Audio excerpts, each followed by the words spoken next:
గుజరాతీ బాకర్వాడి తయారు చేయడానికి కావలసిన పదార్థాలు బంగాళాదుంపలు, మైదా పిండి, గోధుమ పిండి, పచ్చిమిర్చి, అల్లం వెల్లుల్లి పేస్ట్, నిమ్మకాయ, గరం మసాలా పౌడర్, బొంబాయి రవ్వ, శనగపిండి, కొత్తిమీర, నూనె.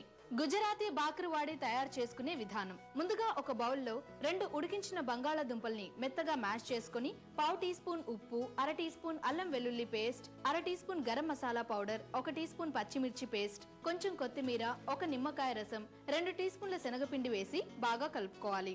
ఇప్పుడు 1 కప్పు మైదా, అర కప్పు గోధుమ పిండి, 2 టీ స్పూన్ల బొంబాయి రవ్వ, కొంచెం నూనె, తగినన్ని నీళ్లు పోసి ముద్దగా చేసుకుని గంట సేపు నానబెట్టిన పిండిని చిన్న చిన్న ఉండలుగా తీసుకుని చపాతీల్లా ఒత్తుకొని దానిపై ఆలూ పేస్ట్ ని ఒక లేయర్ లా అప్లై చేసి రోల్ చేసి చిన్న చిన్న పీసెస్ లా కట్ చేసుకోవాలి. ఇప్పుడు స్టవ్ వెలిగించి బాండీ పెట్టి డీప్ ఫ్రై కి సరిపడా నూనె పోసి నూనె కాగాక కట్ చేసుకున్న పీసెస్ ని వేసి బ్రౌన్ కలర్ వచ్చే వరకు ఫ్రై చేసి ఒక ప్లేట్ లోకి తీసుకుని సాస్ తో సర్వ్ చేయాలి.